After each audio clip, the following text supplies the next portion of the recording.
What's up, everybody? It's Ronald, and I need your help. We're trying to grow the audience of Leaving the Theater, and the first step to doing that is by getting some information from you, my dedicated, loyal, and opinionated listeners. So wherever you're listening right now, please go to the show notes of this episode and click on the link that says Listener Survey. By completing this survey, you're helping to support the growth of Leaving the Theater and ohitsBigRon Studios.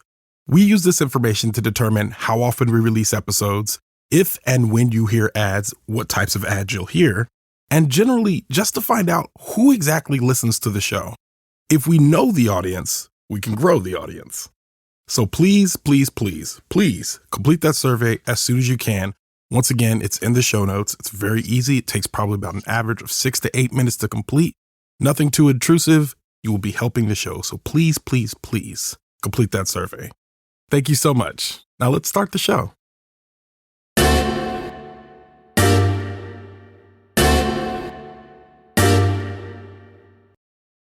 Disney has a different take on a princess in one of their latest animated feature films, Raya and the Last Dragon. In it, the aforementioned warrior princess, Raya, is on a quest to find the aforementioned last dragon, with the hopes of restoring the dragon gem and vanquishing the evil spirits known as the Droon, who threaten the existence of humanity by turning all living creatures into stone. I'm Ronald Young Jr., and I'm on the couch.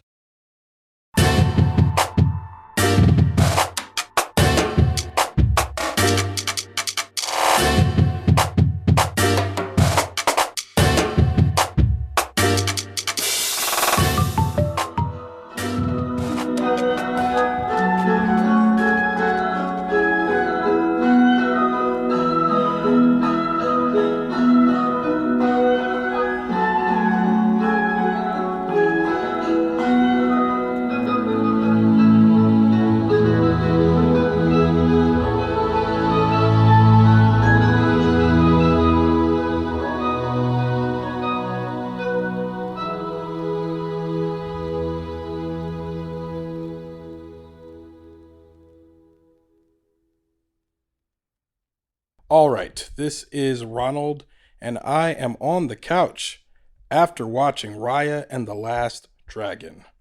Raya and the Last Dragon, written by Nguyen and Adele Lim, directed by Don Hall and Carlos Lopez Estrada, starring Kelly Marie Tran, Awkwardfina, Isaac Wang, Gemma Chan, Daniel Day Kim, Benedict Wong, Sandra Oh, Thalia Tran, Lucille Soong, and Alan Tudyk. All right, Raya and the Last Dragon. Also, it was nominated for Best Animated Feature, and it is available on Disney+. All right, Raya and the Last Dragon was a Disney animated feature film that also was released on Premiere Access, meaning you had to pay $30 at first to watch it on Disney Plus while it was still in theaters, as it was another victim of the 2020 pandemic, which is now the 2022 pandemic, which we are still in. 2 years later, we're still here. Hey, guys, none of us could have expected this. Raya and the Last Dragon tells a story of a young lady named Raya who lives in a Earth adjacent or some sort of place where there are both dragons and humans that live, and there's a war and evil comes. And I just realized they never explained why the evil comes, but evil comes and evil's destroying the Earth. And as a result, it turns people to stone, and Raya, the dragons, fight off the evil with a stone. And the dragons disappear, and the stone remains, and the humans fight over the stone. And the whole purpose of the movie is that Raya has to go collect the pieces of the stone to put the world back together and bring everybody back together. So, and one of the main parts of the movie is that everybody seems to not trust each other, and they all separated because the stone drove away the evil Droon. It drove away the evil Droon, but it did not drive the evil out of their hearts. It made them all fight over the stone. They all wanted the magic of the dragons because the dragons were gone to protect themselves. So now they're all at odds with each other, which created war on Earth. And now Raya is existing in this world, trying to bring the stone back together and hopefully, get rid of it. There's a lot. There's a lot going on in this movie. It's a strong opening. It was a very strong opening. I like the opening cutscenes. I really loved the animation is very good. It's very pretty to look at. Lots of colors. I like that.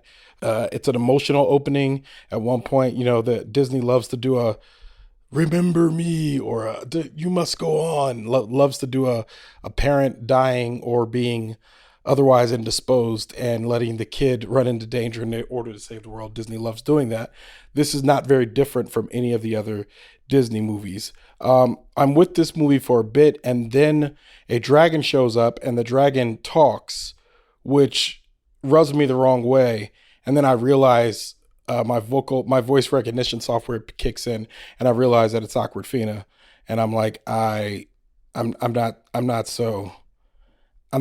as much. I immediately had to like put my objective brain on because I'm just not a big Awkwardfina fan. I haven't been for a while. I've tried, but also she's everywhere, which makes it hard to actually not care for her. But she shows up in everything. A little problematic around the edges, although she apologized for the problematic ways in which she presented herself and. Yeah, whatever. That being said, it kind of takes me out of the movie a bit. I'm like, it's Awkwardfina. I don't know how I feel about this. Rest of the voice acting cast is, a bunch of who's. Kelly Marie Tran, you might know her from the Star Wars movies, in which they relegated her part in the third one, in the new Star Wars movies, to be clear. So she was in The Last Jedi and Rise of Skywalker, but she was relegated in Rise of Skywalker, which was very annoying. Isaac Wang, Gemma Chan, Daniel Day Kim, Benedict Wong, Sandra Oh, everybody that we know, very popular Asian American actors. So they brought together a strong cast for this one. Voice acting is fine. Nothing that necessarily stands out. Benedict Wong is obviously Benedict Wong. He's the same Wong from that he is in the Marvel movies. I'm always happy to see him pop up. He makes me laugh. He's like your grumpy uncle with a heart of gold, like tries to be mean, but is going to give you whatever you ask for anyway, but he's going to yell at you first, but then he's going to give you exactly what you ask for. So if you can stand through the lecture of the yelling, you're going to get what you need. So who cares? Thanks, grumpy uncle. So the voice acting is fine. Visually, it's good. I do think the dragons look like unicorns, and they look a little too cartoonish for the world they're supposed to be in. To a point where it's kind of, they just kind of look silly. Looking at them, I'm just like, oh, these dragons, they just look silly. And I know that I'm sure that there was a lot of talk about, oh, should the dragons look like this or like that? And what they ended up with was very animated, kind of just silly looking dragons. And Awkwardfina is, she is a dragon called Sisu, and she makes jokes as soon as she gets on screen. And I could see them being like, oh, well, we want it to be funny and her to kind of be funny, but everyone else is playing it straight around her, which makes the jokes land even flatter. And I don't know what the difference is, because I'm sitting here and I'm thinking, well, Ronald, what's the difference between this and like Mulan, where you have Eddie Murphy playing a funny dragon? And there was something to be said about the ways in which, you have Mushu interacting with Cricket, and their back and forth kind of made it funnier because Cricket was actually reacting to the things that Mushu was saying, while everybody else was playing it straight, which kind of created some humor, some like humorous tension, if you will. And the other part is Mushu while he is an important character in Mulan, he is not a main character. He's not necessary for the plot. And I mean, so much so that they get rid of him in the live action Mulan when they remake him. Whereas Sisu and Raya and the Last Dragon is necessary for the plot. So she feels important to the rest of the movie, which kind of makes it so that you can't just be like side humor. You can't just be cracking jokes, and she tries, and the jokes feel very anachronistic. There's a joke she makes about a group project, and I remember thinking, what where is this supposed to be set? This feels like it's supposed to be in ancient days, or is it current days? And it's also in like kind of like an amorphous Asian area. Like there's no really thought to where it is. It's just a place where there are dragons and a lot of Asian people, which feels like it's not necessarily problematic, but just feels very, it almost feels like Agrabah, where you go to Aladdin and it's just like, you turn it on, they're like, this is Agrabah. We're like, okay, it's the Middle East. So it's like, it could be Northern Africa or, this could be anywhere. We just know there's a lot of sand and everybody's brown. Like that's the one thing we know about this area, but they're not really calling it anything specific, except we know that everybody's brown. So this is the same thing where everybody's Asian and it's from like an Asian place, obviously, but it's not really specific. I think they call it Kumadra is the original name. And then they eventually have different names and then it becomes Kumadra again. So, but yeah, again, the jokes feel a little anachronistic because of that, because it feels like they don't feel like they're of the place that they're from. Is this an ancient place, or is this, a place where they would have group projects? There's a joke about group projects, obviously. The dragon is making jokes about booties, about the beetle having a booty, which also felt out of place. And coming from Awkwardfina, felt weird to hear her say, honestly. And then at one point, and then they start going on quests. They start going on quests to go get the pieces of the stone that they need in order to stop what's happening. And the quest just seems too easy. It's just like the obstacles are coming. They're overcoming the obstacles very quickly. They're just, this movie is set on getting to where it's going. And it's not a short movie. It's an hour and 55 minutes long, but it feels like it's rushing, which is weird when you have that much time to still feel like you're rushing through it. I think this would have been a better Disney Plus series, and I think it should have been a Disney Plus series. I think it would have been a great Disney Plus series because you could have built out the characters. You could have given everybody a little bit more backstory. You could have made me care about them a little more. All of these characters have families. Don't care about any of them. Don't care about any of their families. There's a touching scene at the end where people reunite, which was cute. But again, I didn't get enough about any of these folks to really care about these reunions, except for the one or two lines of service that they gave these characters, which, I guess that's enough for a movie, but I don't know if that's, no, I'm saying it's not enough for a movie. It would have been better if they'd taken their time and done it in a series. They're going to do it. But an hour and 55 minutes long, I'm like, this movie was both too long and too short because you rushed through it. There was a couple of times where it just seems like there was nonsensical things that happened in the plot, or there was something that was just set up. There's a portion of the plot where Raya has to set off with has to face off with her nemesis, Nymeria. And when they face off, I remember thinking, they're literally doing this just so they have their first face off, and we know that they're evenly matched and they're bitter enemies. It reminded me a lot of Aang and oh man, the guy from the Fire Nation on The Last Airbender reminded me of that, where they're supposed to fight each other. But again, The Last Airbender was a series and it was very good. So I think this could have been that. We could have seen it face off and seen somebody have a change of heart, but it just feels like it was rushed in this case. And nearly all of the characters felt so flat that I just really didn't believe any of the motivation behind what they were doing. Now, I know a lot of people, oh, it's a kids' movies, whatever, but I want to remind you this was nominated for Best Animated Feature. And by now, when I'm putting this up, if you've listened to the other animated feature reviews, we're talking about Encanto, and the Mitchells versus the Machines. Now, all of those movies have heart. I think of the three, Encanto is winning. It is head and shoulders above the other two.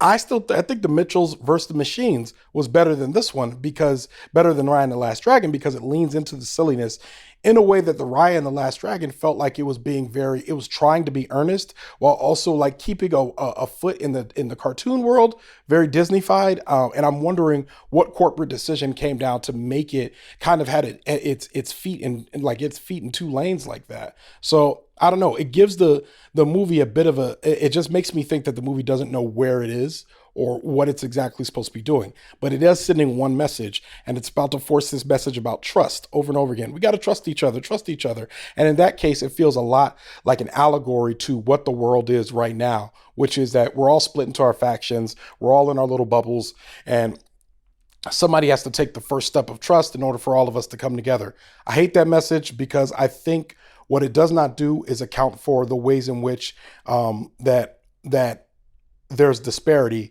beyond just distrust.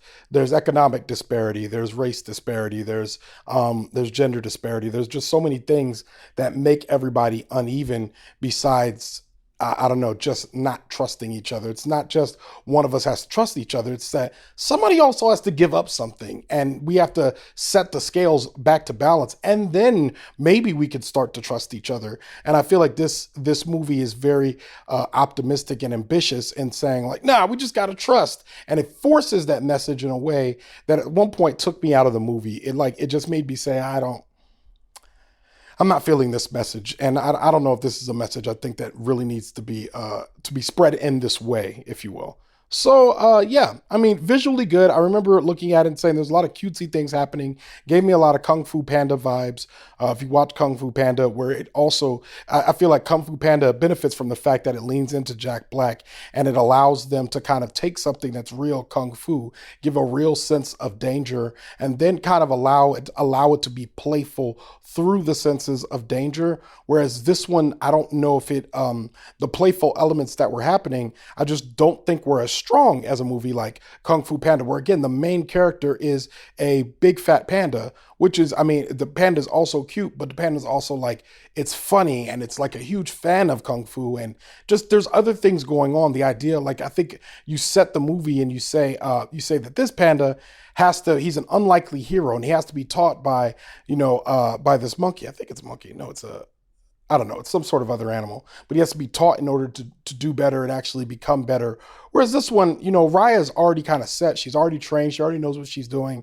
Her journey then becomes gathering other misfits to basically what it ends up being as a kind of an animated heist movie. So it wasn't playful enough for me to appreciate it as much as I appreciated something like Kung Fu Panda, which I just really loved it. The action scenes were great. It was easy to watch. It was visually appealing, much like Raya and the Last Dragon, but I just feel like just something's not there. I can't put my finger on it. It's just it feels soulless in a way that and that it feels uniquely soulless because it's a movie that's supposed to be about trust and it's supposed to be about something, and it feels like it's not.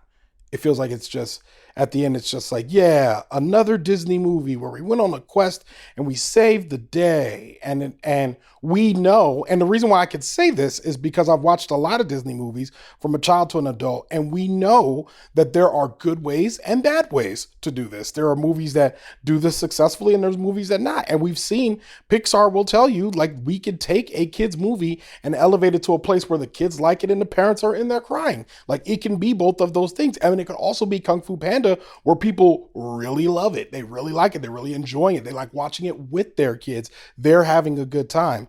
I don't know if that is the case with this movie. This feels, and again, I'm talking about it's nominated for Best Animated Feature, meaning that it's the best one of the year, which I think that's a stretch. And but it also makes me think maybe the field was a little thin this year because it's up against Encanto, Flea. It's up against some movies that I think are, and I haven't seen Flea yet, and I will. It'll probably be one of the next ones I watch. But Flea, Luca, others, and I haven't watched Luca yet either. I'm going to watch Luca, but I mean the Mitchell. So far, I've seen two others: the Mitchells and the Machines, the Mitchells versus the Machines, and Encanto. And I don't think this is better than either one of those. I don't think it's in the same neighborhood as the others. And I know maybe there's parents listening to this with kids that are like, oh, well, I liked it, whatever, blah, blah, blah. The kids liked it. And that's fine. But I think that's a different, we're talking about a different judgment when we're saying like best animated feature and what that looks like and what we're expecting from that movie. So with that, it was fine. I'm sitting on my couch and I didn't enjoy it. So I would give this movie probably 3 stars. I'm gonna bump it down to a 2.75 of 5 stars. I didn't hate it, but I didn't really like it either. It wasn't that good. It was all right. So I give it 2.75 of 5 stars. Yeah, and with that, Leaving the Theater is a production of ohitsBigRon Studios. Theme music by the mysterious Breakmaster Cylinder. To find out more about this show and other ohitsBigRon Studio shows, follow me on Twitter and Instagram at ohitsBigRon. That's at ohitsBigRon. If you like this show, I host another show on the Pushkin Industries podcast network called Solvable. Check that out wherever you listen. Leaving the Theater will be back soon, but until then, I'll be here on the couch.